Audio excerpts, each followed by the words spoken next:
Hello mga friends! Sa araw na ito, pupunta po tayo sa kampestuhan dito sa Bacolod City. Kasama po yung lahat ng barkada. So, samahan niyo po kami. Tara na!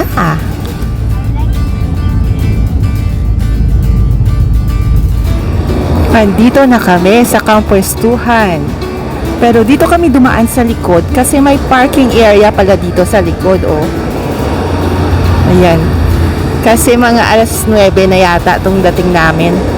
So, marami ng mga tao dito sa kampestuhan. And ito po ay Saturday morning.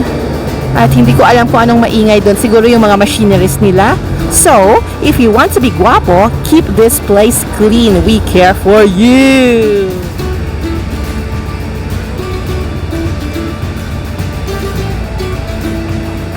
Dito man naman sa area na to ay meron silang mga parang cottages na maliliit. So pwede kayong mag-rent ng mga cottages dito kung you're just staying for the day. Tapos tingnan nyo guys yung mga basurahan nila. Ayan, garbage bin. Tingnan nyo, it's a dinosaur. Ang arte, dinosaur yung rubbish bin nila. Ganda. Yan o, shoot mo dyan. Shoot sa bunganga ng dinosaur. Andiyan yung basura. Hello, Mr. Dinosaur.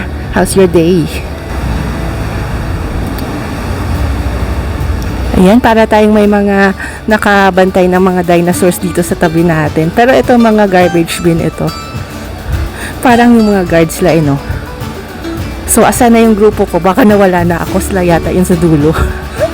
Ito naman yung swimming pool. Isa sa mga swimming pool dito. Mamaya kuha tayo ng much better view. Iba't ibang sizes din pala yung mga cottages dito. Oh. Meron itong maliit. At meron din itong medyo malaki. Tour natin yung medyo malaki. May mga upuan all around.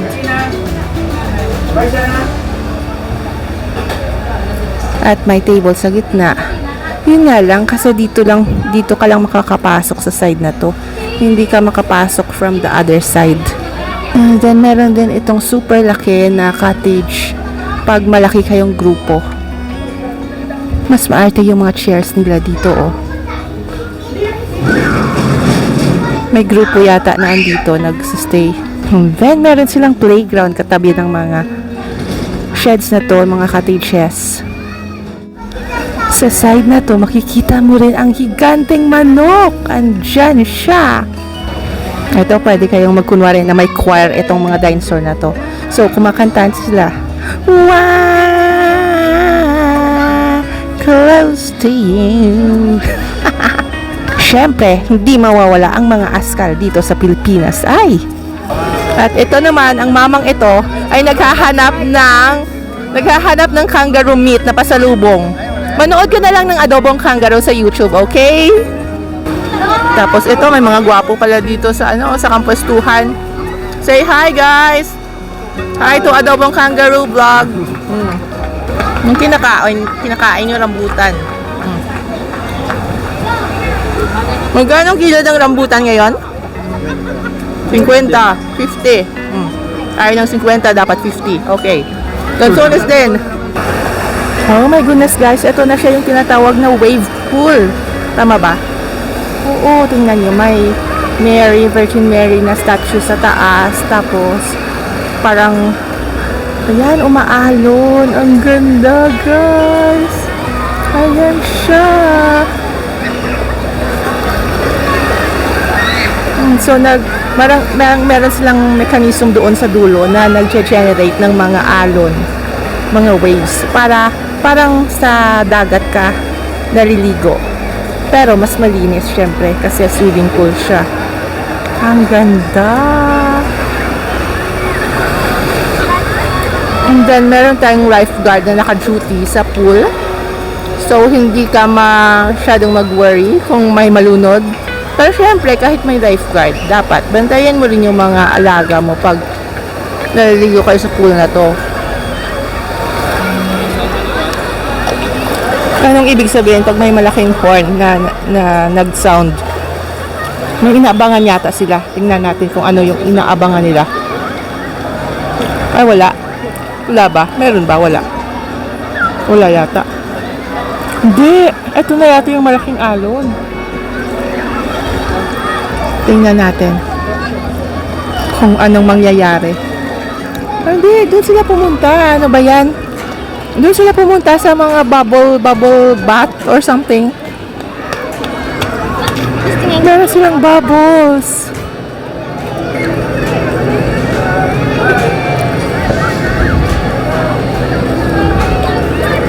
Foam shower or something. Anong tawag dito?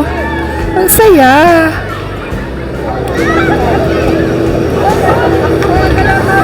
Meron yan, no? Nag-generate ng mga soap suds. Ang saya. Nandun sila. Saya nila. Ayan, gusto mo maglaba dito? Pwede ka nang maglaba dito. Oh. Andiyan na yung mga sangkatutak na mga bula.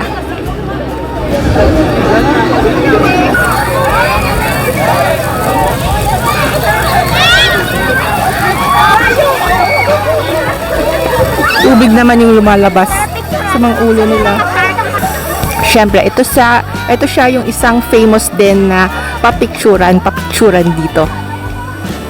Yan. Yung parang may wave siya na malaki, tapos may surfboard, tapos, ayan, kunwari nag-surf ka. Yan, oo. Tapos may mga, aside sa mga basurahan na magaganda, meron tayong octopus na malaki. Meron din tayong another wild animal dyan. Hindi ko alam kung tiger yan o cheetah. Hindi ko sure.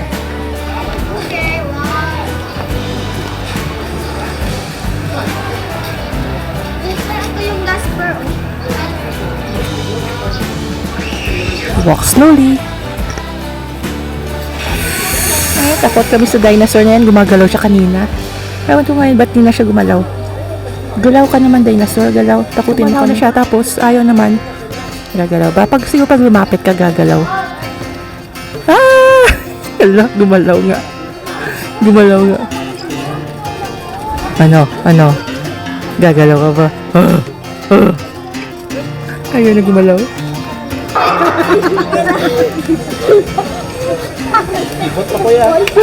Gumalaw nga. Nananakot yung dinosaur. Oh, takutin mo sila. Wala. Ayaw.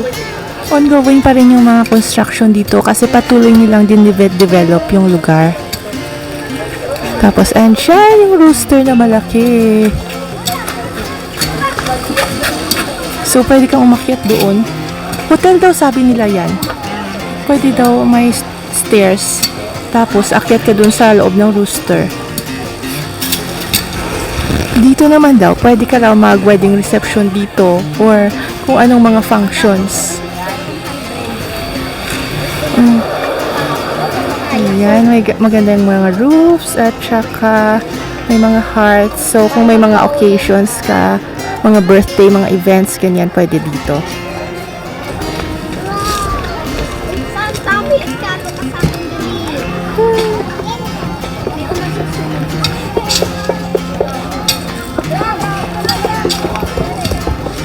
Ayan siya, si King Kong, yung higanteng King Kong. Tapos, pwede kang umakyat doon para magpa-picture.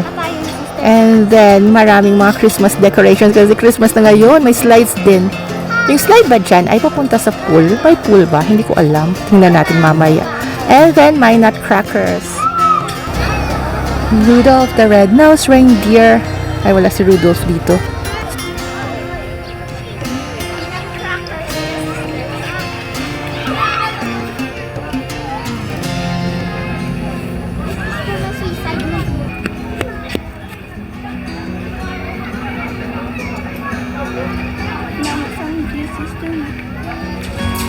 Balik na ako to sister. The sisters.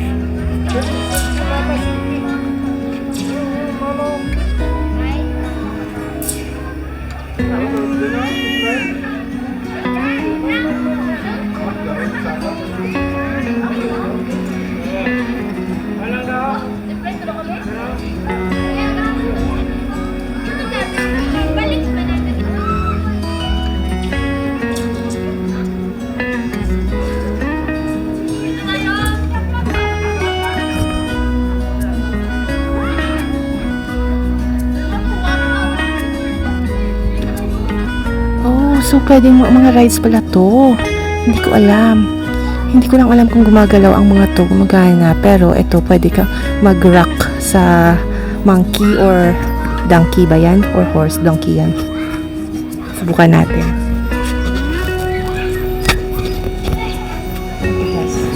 Ang tigas i-rock. Ay, sa kasamaang palad, itong souvenir shop pala ay closed. Oh, closed siya. Sayang. Tapos, more dinosaurs in the garden.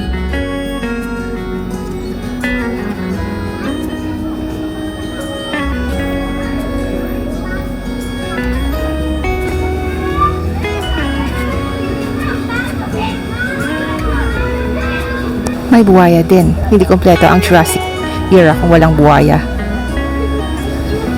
Kasi diba, distant casting siya ng mga dinosaurs daw. Dito ka stop dito.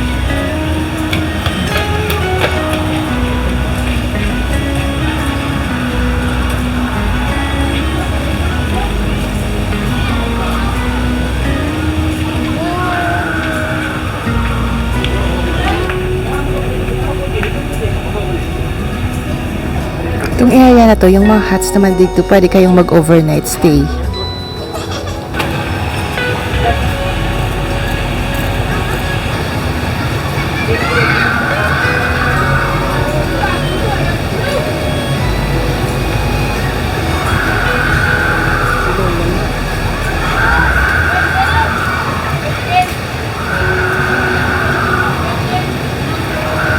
May shenot.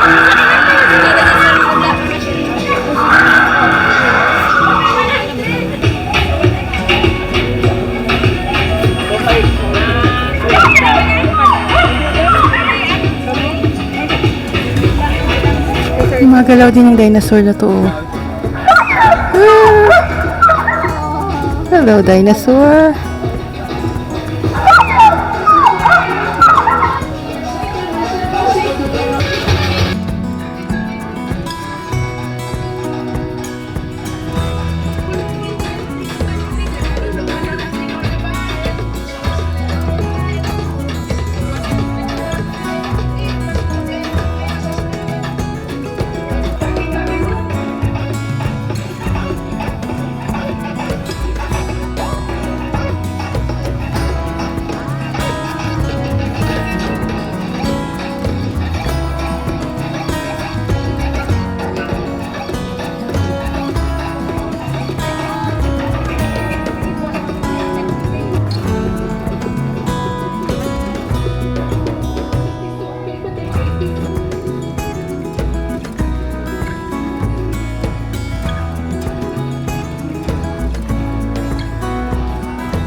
Ito guys, so parang ride sana siya.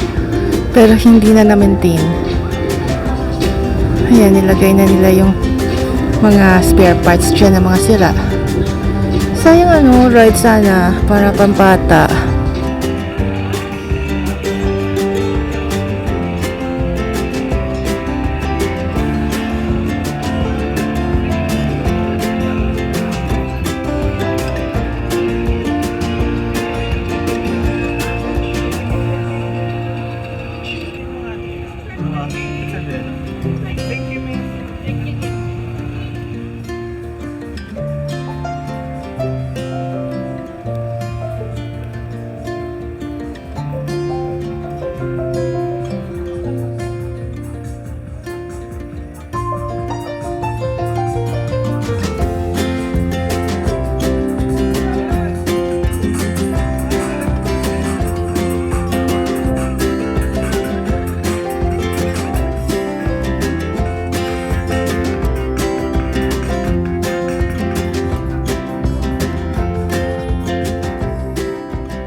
Dito pala guys sa kabila yung souvenir shop na to. So, ito yung open na souvenir shop. So, pasukin natin.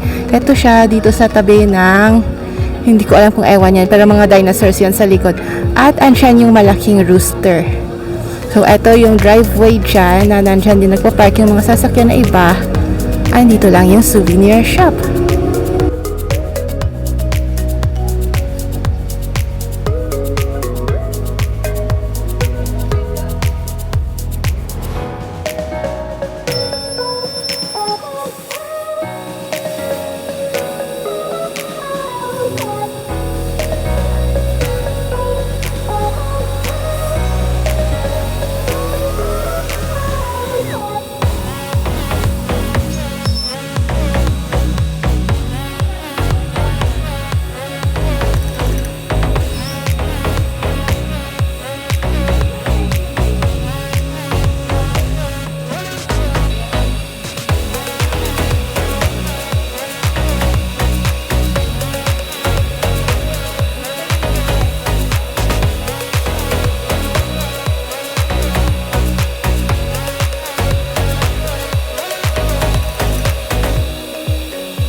Ito na siya guys. Ito na siya yung pinakamalaking manok dito sa Bacolod sa Pilipinas. Thunderbird ng Campuestuhan Resort. Bagong-bago pa siya.